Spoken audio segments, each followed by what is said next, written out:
राष्ट्रप्रवाह Vidarbha news में आप सभी का स्वागत है। मैं मनन व्यास और आज की देखते हैं ताजा खबर। अखिल भारतीय ब्राह्मण महासंघ अमरावती शोभा यात्रा समिति द्वारा भगवान विष्णु के छठवें अवतार भगवान परशुराम जी के जन्मोत्सव के उपलक्ष्य में भव्य शोभा यात्रा निकाली गई। अंबापेट स्थित श्री राम मंदिर में शाम 6 बजे सांसद डॉक्टर अनिल मुंडे के हाथों पूजा अर्चना आरती के बाद भगवान परशुराम जी की मूर्ति को रथ पर बैठाकर शोभा यात्रा आरंभ हुई। इस समय विधायक सुलभा खोड़के, विधायक रवि राणा, पूर्व महापौर विलास इंगोले, अखिल भारतीय ब्राह्मण महासंघ के विभागीय संगठक पप्पू छागानी, शोभा यात्रा के संयोजक विपी शर्मा, एडवोकेट प्रशांत देशपांडे, पूर्व पार्षद तुषार भारतीय, ब्राह्मण महासंघ के जिला अध्यक्ष डॉक्टर शशांक दुबे, शहर अध्यक्ष गणेश जोशी गुरुजी, महिला शहर अध्यक्ष ज्योति शर्मा, पारिक सेवा समिति के अध्यक्ष ओम प्रकाश जोशी, गौड़ ब्राह्मण समाज के अध्यक्ष नितेश पांडे, राज दुबे, राजकुमार तिवारी, जीतू शर्मा, शैलेंद्र मिश्रा सहित बड़ी संख्या में विप्र बंधु और महिलाएं उपस्थित थी। शोभा यात्रा गोपाल कृष्ण मंदिर, राजकमल चौक, श्याम चौक, जयस्तंभ चौक, सरद चौक, जवाहर गेट, सक्कर साथ होते हुए छत्रपति बालाजी मंदिर पहुंची। शोभा यात्रा में भगवान परशुराम, शिवाजी महाराज, महाकुंभ, अर्धनारेश्वर सहित 15 झांकियां लोगों के आकर्षण का केंद्र रही। राजकमल चौक पर भव्य आतिशबाजी की गई। जगह जगह पर शोभा यात्रा का स्वागत किया गया। सक्कर साथ स्थित छत्रपति बालाजी मंदिर में यात्रा के समापन के बाद महाप्रसाद का समाज बंधुओं ने लाभ लिया। आदिवास के लिए अधिकार क्षेत्र के लिए दो बाघों की लड़ाई की कई घटनाएं हुई है और हो रही है, लेकिन पहली बार बड़े बाघ ने इसी कारण से एक छोटे बाघ को मारकर खाने की घटना से न सिर्फ वन विभाग के अधिकारी बल्कि वन जीवन विशेषज्ञ भी सकते में है। उनका कहना है कि बाघ का यह व्यवहार अप्रत्याशित समझ से परे है, अविश्वसनीय है। दक्षिण उमरेड वन रेंज के बोटेझरी नियत क्षेत्र में सोमवार को 1.5 साल के बाघ शावक को आधा खाया हुआ शव देखा गया। इस घटना ने सभी को चौंका दिया, क्योंकि आज तक बाघों द्वारा आंशिक रूप से खाए गए जानवरों के शव अक्सर जंगल में पाए जाते रहे हैं, लेकिन एक बाघ का आंशिक रूप से खाया हुआ शव मिलने पर आश्चर्य व्यक्त किया जा रहा है। इस इलाके में एक बाघिन और उसके 3 शावक घूम रहे थे, जिसमें से एक नर बछड़े को बाघ ने खा लिया। इसे 150 मीटर डांबर सड़क पर घसीटा गया। बछड़े का पैर बाघ ने अलग कर दिया। बछड़े के शरीर का लगभग 25 से 30% हिस्सा बड़े बाघ ने खा लिया। बाघ का आंशिक रूप से टूटा हुआ पैर देखने के बाद वनकर्मी मौके पर पहुंचे और स्थिति की जानकारी वरिष्ठ अधिकारियों को दी। मौके का निरीक्षण करने पर कक्ष क्रमांक 356 रिजर्व फॉरेस्ट के नाले के किनारे बाघ का शव मिला। इसके तुरंत बाद राष्ट्रीय बाघ संरक्षण प्राधिकरण की बुनियादी मानक प्रणाली के अनुसार कार्रवाई की गई। राष्ट्रवादी कांग्रेस पार्टी द्वारा महाराष्ट्र राज्य के गठन के 65वें दिन के अवसर पर पार्टी द्वारा पूरे राज्य में गौरवशाली महाराष्ट्र महोत्सव 2025 मंगल कलश रथ यात्रा राष्ट्र संत तुकडोजी महाराज की महासमाधि मोजरी से सिंदखेड़ राजा माँ साहेब राजमाता माँ जिजाऊ के स्मारक तक प्रारंभ हुई। मंगल कलश रथ यात्रा आज 29 अप्रैल को अमरावती पहुंची। इस अवसर पर राज्य मंत्री इंद्रनील नाईक, विधायक सुलभाताई खोड़के, विधायक अमोल मिटकरी एवं गणमान्य व्यक्तियों द्वारा मंगल कलश रथ यात्रा का पूजन किया गया। पीडीएमसी मार्ग से संत गाडगे बाबा समाधि मंदिर तक जंगी यात्रा निकाली गई। इस अवसर पर रथ यात्रा का मुख्य आकर्षण फूलों की भव्य वर्षा, पटाखे और वारकरी डिंडी टीम के साथ साथ सफेद कपड़े पहने पुरुष और लाल साड़ी में महिलाएं थी। धार्मिक स्थलों, मंदिरों और अमरावती में महापुरुषों के निवास से समृद्ध मिट्टी और जल एकत्र कर मंगल कलश में विसर्जित किया गया, जिसके बाद मंगल कलश रथ यात्रा डॉक्टर भाऊसाहेब पंजाबराव देशमुख की जन्मस्थली पापल के लिए रवाना हुई। बुल्ढाना जिले के चिखली में मंगलवार 29 अप्रैल की दोपहर हुए एक भीषण हादसे में एक युवक की मौत हो गई।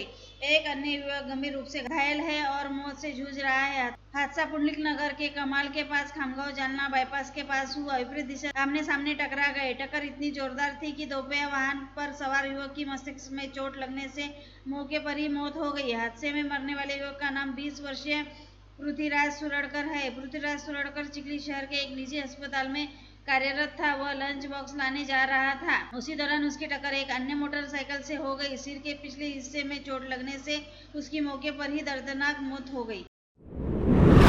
एचबीटी बीज की बुआई को महाराष्ट्र में बंदी होने के बावजूद हर साल 3 जिलों के सीमावर्ती इलाकों अमरावती जिले के धामनगांव, यवतमाल के बाबुलगांव और वर्धा जिले के पुलगांव के अलावा मध्य प्रदेश की सीमा पर वरुड़ तहसील में बेचे जाते हैं। कपास के लिए किसानों को केंद्र सरकार द्वारा अनुमोदित बीजी BG1 और BG2 किस्मों की बुआई कर सकते हैं। पर्यावरण अधिनियम के तहत BG3 यानी HBT किस्मों का उपयोग करना अपराध है। इसमें 5 साल की सजा और 1 लाख रुपए जुर्माने का प्रावधान है, जिसके चलते कृषि विभाग की ओर से 15 टीमें गठित कर निरीक्षण का काम शुरू किया गया है। किसानों को किसी भी अनाधिकृत विक्रेता से किसी अन्य प्रकार का कपास बीज नहीं खरीदना चाहिए जो सरकार द्वारा अनुमोदित न हो।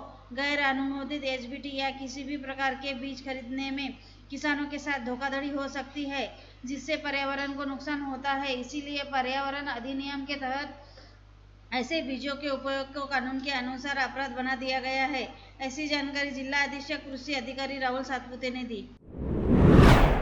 आजाद समाज पार्टी के महाराष्ट्र प्रदेश अध्यक्ष मनीष साठे के स्थानीय यशोदा नगर में कोठारी कॉम्प्लेक्स स्थित कार्यालय से उनकी लाइसेंसी पिस्तौल सहित 8 जिंदा कारतूस चोरी हो जाने की घटना घटित हुई, जिसकी शिकायत मिलते ही फ्रेजरपुरा पुलिस ने तुरंत ही मामले की जांच पड़ताल करते हुए मनीष साठे के कार चालक अक्षय गोपाल वासनिक को ऑक्सीजन पार्क परिसर से धर दबोचा, जिसके पास से मनीष साठे की लाइसेंसी पिस्तौल सहित 7 जिंदा कारतूस जब्त किए गए।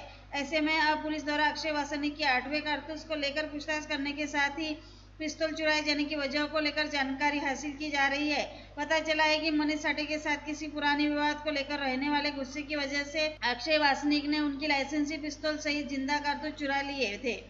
यह कार्रवाई फ्रेजरपुरा के पुलिस स्टेशन के वरिष्ठ पीआई नीलेश करे के मार्गदर्शन में दुय्यम पीआई नीलेश गावंडे, PCI राहुल महाजन के दल द्वारा की गई। दरियापुर बस स्टैंड से आसेगांव बस में चढ़ते वक्त किसी अज्ञात ने महिला के पर्स में रखे 1.5 लाख रुपए के गहने चुरा लिए। दरियापुर पुलिस स्टेशन में फरियादी वैष्णवी काळे ने दी शिकायत के अनुसार दरियापुर आसेगांव बस में चढ़ते समय किसी अज्ञात ने उनके पर्स में रखे रानी हार, मंगलसूत्र तथा अंगूठी चुरा ली, जिसकी कीमत 1.5 लाख रुपए थी। फरियादी की शिकायत पर पुलिस ने अज्ञात के खिलाफ अपराध दर्ज किया। 25 अप्रैल को नागपुरी गेट पुलिस थाना क्षेत्र अंतर्गत गौलीपुरा परिसर में रहने वाले अब्दुल मतीन अब्दुल हमीद के घर से किसी अज्ञात ने 1.5 लाख रुपए नकद सहित 1,48,000 रुपए मूल्य वाले 45 ग्राम सोने के आभूषण चुरा लिए थे। इस मामले की जांच करते हुए नागपुरी गेट पुलिस के DP पथक ने अब्दुल मतीन के बेटे अब्दुल मोइन 21 को संदेह के आधार पर गिरफ्तार किया, जिससे की गई पूछताछ के बाद अब्दुल मोइन ने अपना अपराध कबूल किया। पश्चात पुलिस ने अब्दुल मोइन के पास से चुराए गए 45 ग्राम सोने के आभूषण जब्त किए। वही चुराई गई रकम को भी बरामद करने का प्रयास जारी है। अभिनंदन अर्बन कोऑपरेटिव बैंक की कैंप शाखा का शुभारंभ कल बुधवार 30 अप्रैल को सुबह 10:30 बजे अभिनंदन Heights hill top road camp के सांसद बलवंत वानखेड़े के हस्ते होने जा रहा है। कैंप में सांसद बलवंत वानखेड़े के हस्ते होने जा रहा है। कार्यक्रम की अध्यक्षता बैंक के अध्यक्ष एडवोकेट विजय बोथरा करेंगे। समारोह में सांसद डॉक्टर अनिल बोंडे, विधायक सुलभा खोड़के, विधायक संजय खोड़के, विधायक रवि राणा, पूर्व सांसद नवनीत राणा, पूर्व विधायक डॉक्टर सुनील देशमुख मुख्य अतिथि होंगे। वही विशेष अतिथि के रूप में संभागयुक्त श्वेता सिंघल, जिलाधीश सौरभ कटियार, जिला उप निबंधक शंकर कुमार उपस्थित रहेंगे। राजापेट पुलिस थाना क्षेत्र अंतर्गत किराए का कमरा लेकर ब्यूटी पार्लर का काम करने वाली 21 वर्षीय युवती अपहरण करने के साथ ही उसे चाकू दिखाकर जान से मार देने की धमकी देने वाले मामले में नामजद पवन गोपाल कल्याणकर नामक आरोपी को राजापेट पुलिस के दल ने लोनी टाकली से गिरफ्तार करने में सफलता हासिल की है। साथ ही इस मामले में नामजद और लेटेस्ट न्यूज देखने के लिए राष्ट्रप्रभा चैनल को लाइक और सब्सक्राइब कीजिए, जिसकी खोजबीन हेतु राजापेट पुलिस का एक दल नागपुर भी रवाना किया गया है।